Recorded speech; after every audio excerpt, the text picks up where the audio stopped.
Okay. Last time in Hilchos Shabbos we gave an introduction. What classifies as a work on Shabbos? It doesn't mean work; it means creativity, right? It means all.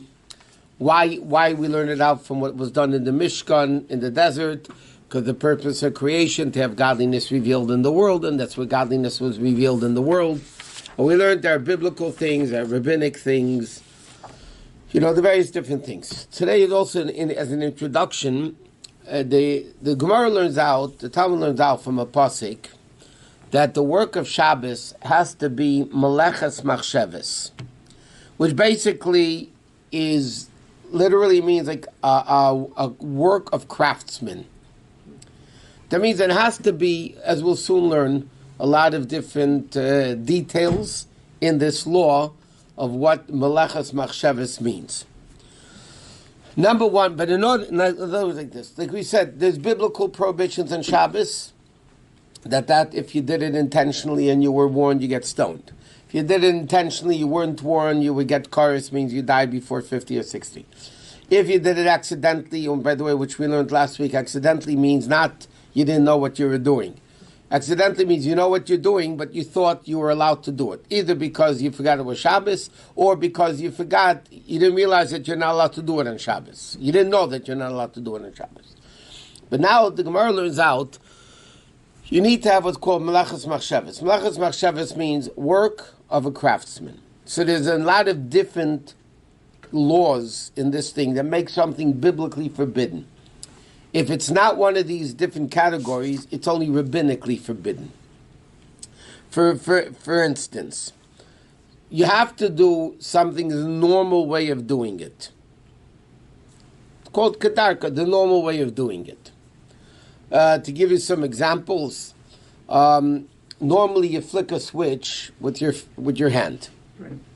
Okay, but if somebody flicks a switch with an elbow, or with their nose, or with their foot, okay, that is not the normal way of doing it. Even if it does it purposely, like on purpose? Yeah, it's still rabbinically forbidden because it's not the normal way of doing it. It's not kedarka. Kedarka means it had. It's forbidden rabbinically. I'm saying that it's not asim in Torah. And again, like we just said, all these things are rabbinically forbidden, but biblically forbidden that you get stoned or kardis or being a chatos. These things don't apply. Okay, but let's say you have a light that has a foot pedal, and then you turn it on with your foot. So that was the normal way of doing it. So then you would be biblically chayiv of doing that sin. So you're saying you can desecrate Shabbos with the elbow? You can. They said it's still rabbinically forbidden. Rabbinically is not as bad. Yeah, but it's still pretty strict, trust me. You still can't do it. Again, in today's world, we'll learn later what difference does it make if it's rabbinic or biblical. There's issues about telling a guy to do it, or if you have to do it for somebody who's sick, you try to minimize the way of doing it, so you do it a rabbinic way. We'll give examples as we go along. But one thing is, it has to be done the normal way of doing it. And we're going to learn the details of each one as we go along. Misakin means it has to be constructive. If it's destructive, then it's basically rabbinically forbidden. Because again, what happened in the Mishkan? They did constructive things. They didn't do destructive things. So therefore, if somebody destroys something by doing a malacha, it's only rabbinically forbidden. We'll learn certain malachas, like the Gemara said, one of the av malachas is seiser, which means to destroy a building. So then that's only biblically forbidden if you're destroying it in order to build. Because then the destruction is part of the building. So then, or if you erase in order to write something else in the same place, so then the erasing is really constructive because it's for the sake of writing. So that's not biblical. Seisa manas livnais is biblical. If you destroy with the intent of building, it's biblical. Then it's biblical.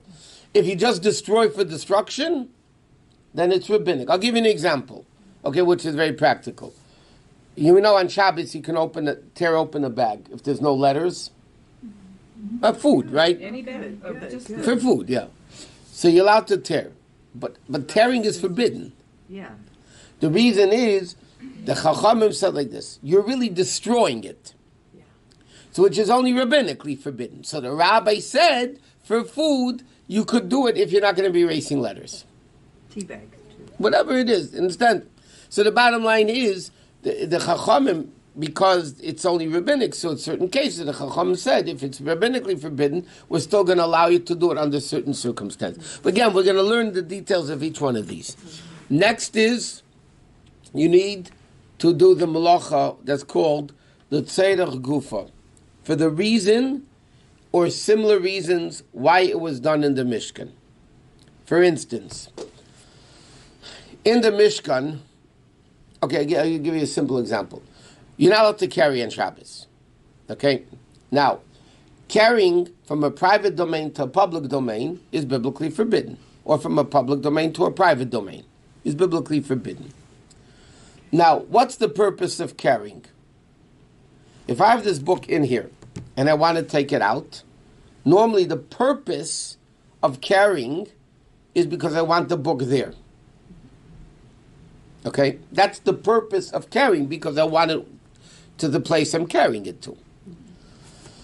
What happens though, if I'm not taking it out because I want it there, I just don't want it here. I'll give you an example. The case the Gemara uses, there's a dead body in your house. You don't want the dead body in your house. You want to get rid of it from the house. Right? So now you're going to carry it out, not because you want the dead body there, it's just you don't want it here. So that's not the regular purpose of carrying that was done in the Mishkan. The normal purpose of carrying in the Mishkan was you didn't want it, you wanted it where you're carrying it to. So therefore, if I'm not doing it for that purpose, it's only rabbinically forbidden. Another thing which needs to be done in order for it to be biblically forbidden, it has to be with intent. Okay, we're going to discuss later what the concept of intent means. You have to know what you're doing. You want it to be done. Rabbinic is like less punishment or something? It's less punishment and it's less strict as far as punishment goes. And in certain cases, the Chachamim permitted, like we said, tearing it back for food, the rabbis permitted it because it's only rabbinically forbidden. If it would be biblically forbidden, they wouldn't be able to do that. Okay. What? With intent. Well, again, we're going to see all the normal things.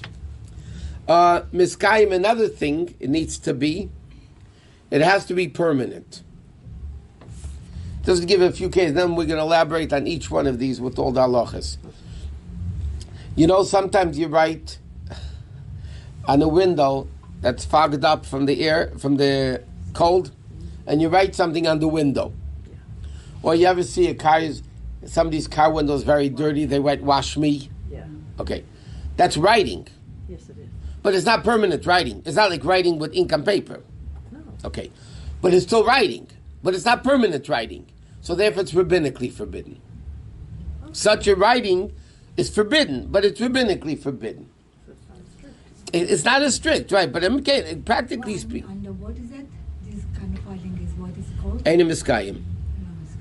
So on a cake, In order to be chayiv, it has to be miskayim. It has to be permanent, relatively on a permanent. cake, you're not supposed to cut into a. That's a different. That's erasing letters. So kids should not write on the windows. On Shabbos, correct. It's rabbinically forbidden. Now, it's off topic, but writing in the air. Let's say I want to say go. So I make a G and an O. That's permissible because it's not writing at all. Even though you could see a letter that I'm writing, Correct. right? But nevertheless, that's not called writing. Okay. So if I write on something like a window which is dirty and I write "wash me" or whatever it is, that's not a permanent writing. How about on a chalkboard? Not permanent. It's relatively permanent until you erase it. Exactly. Permanent doesn't mean 3,000 years, okay? But when you write on a chalkboard, you need something to get rid of it. Considers it permanent? Then it's permanent. The truth is, even on a car, believe me, it takes a long time to get I rid of understand, it. but it's not a permanent writing. It's Okay. Okay. Then it'd be biblical. Next thing is, it has to be done the entire malacha by itself. To give you an example, carrying out a book, normally one person does it. Correct? Yeah. What happens if two people do it? It's a big book. Or he doesn't do the whole malacha. He doesn't do the whole thing. For instance, carrying, I know we're picking this example of carrying because it's very practical. Carrying, the malacha of carrying involves three things. You pick up the object, you carry it out, and you put it down. Correct? That's what's called the three carryings, which is forbidden. You pick it up. Now, pick it up, it could be in your pocket, and you start walking, you're picking it up. You carry it out, and then you put it down. What happens if a guy only picked it up and carried it out, but he didn't put it down? Somebody else took it from him. He didn't do the whole work. He didn't do the whole job. But giving to somebody else is not putting it down. It depends if they're walking or not. So again, when we get into just these are general rule that it has to be done by themselves. And it has to be done directly, not indirectly. On purpose. It has to be done directly. For instance, you're not allowed to water a lawn on Shabbos because they're planting. Okay. That's automatic. What happens if I pour water on the cement, and then from the cement it goes onto the lawn and waters it? That's indirect. That's indirect. So that's rabbinically forbidden because biblically it has to be direct. If I'm watering the lawn, it has to be direct watering of the lawn. If I'm putting it on the sidewalk and then from the sidewalk it goes there, it's indirect. There's a million cases that we'll learn of all these laws. So the sprinklers is okay? They're automatic? Sprinklers are okay. There are opinions that forbid it, but the accepted ruling is it's allowed because everybody knows it runs on a sprinkler. And a timer. Right, runs on a timer, yeah. Now, Moshe Feinstein, interestingly, he has a response that he only permits lights and air conditioners on a timer, nothing else. But LeBel, in a place in California where everybody knows that the sprinklers on a timer, so when you walk by somebody's house on Shabbos and you see the lawn being watered, nobody's going to think that the guy turned it on, right? Exactly. Because people know. So people know there's no Mara sign either. Okay? So far we have these 7 categories, so to speak. It has to be the normal way of doing it. You have to be constructive, not destructive. You need to do it for the purpose it was done in the Mishkan. You have to have intent. It has to be permanent. And then it has to be done the whole job, not a half a job. And it has to be done directly and indirectly. Okay? Now we're going to discuss these details of these things, okay? Just to give examples. The first one that we learned, that it has to be done the normal way of doing it, right? Which means like this.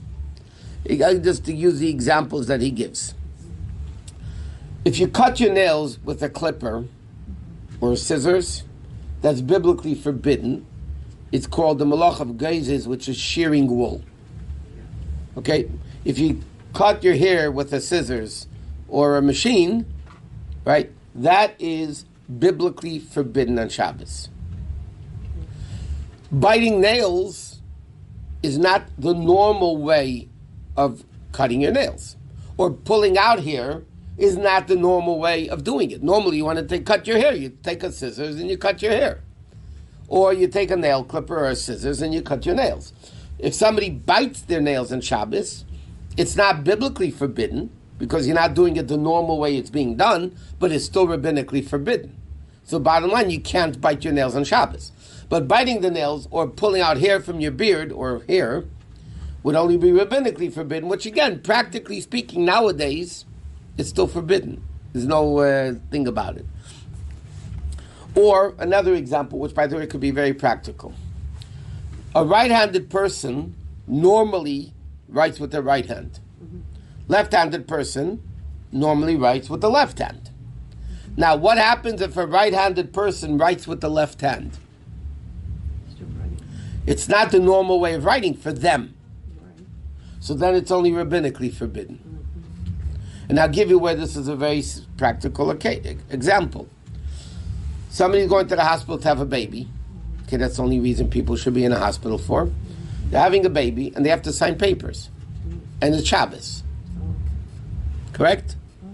Now, what should they do? They have to sign the papers. So if they can get out of signing, whatever, it's the best. Obviously, it's good. But what happens if you can't? So then halacha says a right-handed person should sign with the left hand. A left-handed person should sign with the right hand, because then you're not doing it the normal way. So then it's only rabbinically forbidden, which is less of a problem than biblically forbidden, even though you're allowed to do it. Or I'll give you another example. A person needs to go to the hospital, again, to have a baby, right? So you could drive yourself, or you can go with an Uber or taxi, right? So which is the lesser of the evils? I think driving. A non-Jewish driver. Yeah. Why? Why is it better? Because when you drive a car, just for the record, every time you step on the brake, the lights go on. You step off the brake, the lights go off. Sure. And according to the people that know what's going on, if you have a 6-cylinder car, every minute there's 6,000 sparks flying. 8-cylinder cars, 8,000 sparks. Now, obviously, if it's an emergency, it doesn't matter how many millions of sparks, right? But the bottom line is, it's better not to have a Jew drive because there's so much desecration of Shabbos going on in the normal way of doing it. Now, but if you're a passenger in the car, now normally Shabbos you can't go in a car even if you're not driving. Why can't you go in a car on Shabbos if you're not driving? Because by your weight in the car, you're causing more gas to become consumed. Right? The gas is based on the weight in the car. More people you have, the more weight the more gasoline you're consuming. So if a person sits in a car, remember, indirect, you're not directly desecrating Shabbos, but by being in the car, you're causing more gas to be consumed, so then it's rabbinically forbidden. But that's still better than driving yourself. Understand? So ideally, let's say just for discussion purposes, if somebody needs to go to the hospital on Shabbos, the best thing for them to do, if possible, certain places, there's no taxis, no Ubers. They live out who knows where. They don't have taxis or Ubers. I get that a bunch of times. So obviously then they have to drive. But if you're going with a taxi or Uber, the best thing is as follows. They come to your house. They carry the stuff from your house to the car. They open the car door because the light goes on. They close the car door because the light goes off. So it's better them doing it than you doing it because they're a non-Jew. It's better than you doing it. You have to tell it to them on Shabbos. Right. Are you allowed to do it on Shabbos to tell them? It's still better telling a guy which is rabbinic than to do it yourself, which is biblical. Because it's an emergency. Right. You can't just go in the car and tell a guy to open the car door, obviously. But I'm saying if you're going for an emergency, then you'd be allowed to drive, but you want to minimize the amount of desecration of Shabbos. So then what you do is you minimize it by not driving and by somebody else opening the car, closing the car door and all that. And that's what it is. Okay. By the way, it's interesting. This right hand and left hand only applies to writing. Okay. What happens if you're a right-handed person and you flick a switch of the light with your left hand? It's just the same. Because when you flick switches, everybody, you might be right-handed, but you flick a switch with your left hand anyway. It's not a big deal. Writing, if you're right-handed, you're not going to write with your left hand. But if the elbow's okay. I mean, not okay. It's less of a... Less of a problem. Therefore, the case, if people need... I'll give you an example. People need sometimes to turn on machines at night. Oh, well, that's... Yeah. No, 1 second. Save a lot. Save a lot. Not it's dangerous, but not dangerous. A lot of times you have people with sleep pack machines. Oh, that's right. And also children that have CPAP, problem with breathing. CPAC machine, or they have not ventilators. Yeah, I know. Oxygen. Humidifiers. Or things like that, right? Right. And you have to turn them on or off. So if it has to be done, then obviously you try to do it with a different way of doing it. Okay. With your elbow versus your hand. Because then it's just minimizing the Chil Shabbos when you would be allowed. You can't just turn on a light with your elbow, obviously. But in the case of somebody sick, and then a lot of rabbinic things were permitted for sick people. So then that would be a different story. Mm-hmm. But any other thing, like, because people do things with both hands, and they write even erasing for that matter. People will erase with their left hand also. It's not like writing, which is only right-handed and the left hand is different than you normally would do it. Erasing is not allowed either. You're not allowed to erase either.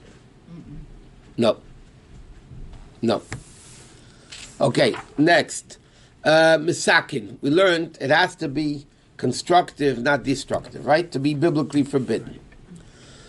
So, for instance, tearing clothing or demolishing a building, like we said, erasing, are all biblically forbidden. But that's only if you're erasing for the sake of writing, if you're demolishing for the sake of building, or you're tearing with the purpose of resewing.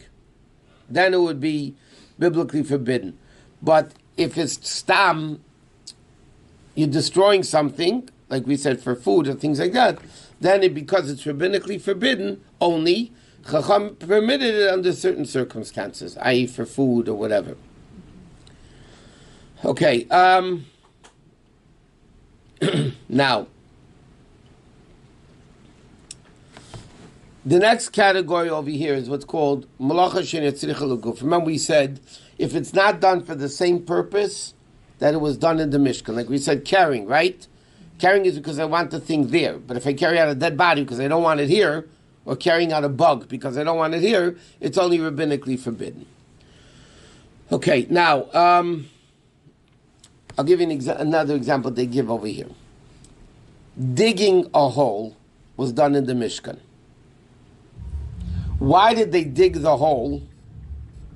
Because they needed to put things into the hole. Right? That was done in the Mishkan. Now,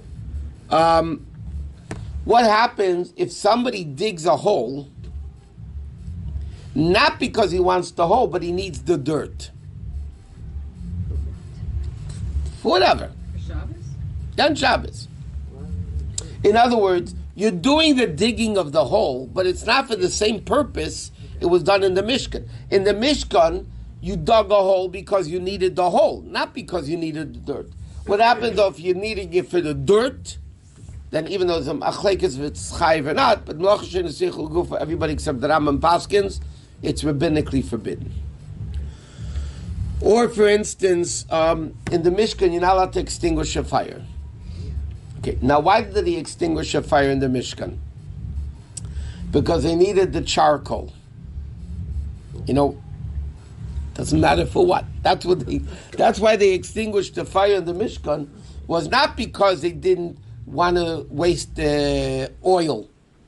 They extinguished the fire in the Mishkan because they needed the coal. Okay? So therefore, if that's the purpose of extinguishing a fire, then it has to be similar to that. What happens, though, if a person is digging a hole because he wants the dirt? It's not for the same purpose it was done in the Mishkan. So therefore, it's a different din. Okay. Then it wouldn't be as called Melchshin Sich L'Gufa. That is rabbinically forbidden. Or, for instance, in the Mishkan they captured animals. Tzad is one of the malachas that they did in the Mishkan. Why did they capture animals? But they needed for the tchoshim, for the multicolored curtains in the Mishkan. Okay? So they used to trap tchoshim. That was this unique creature that existed only then. Really? Multicolored skin. Really? Yeah, Rashi says it was only... Was it a unicorn? No. It was only for that period of time. So they did it. They captured the tachash because they needed it. It's the only thing they captured? Huh? That's all. That's the case in the Mishkan that they captured. Yeah, but then they'd kill it. But what happens if you're capturing an animal that it shouldn't do harm? Let's say there's a bee on the table, right? And you take a cup and cover it. You're covering it not because you want the bee, because you don't want the bee to sting you. Right. That's not the same purpose capturing was done in the Mishkan. Capturing was done in the Mishkan because they needed the thing they captured. Yeah. You're doing it that it shouldn't bite you or sting you or whatever the animal is. So that's malacha she'nitzricha l'gufa. It's not for the same purpose done in the Mishkan, and therefore it's only rabbinically forbidden. Oh, good. There's a bunch of cases. Okay.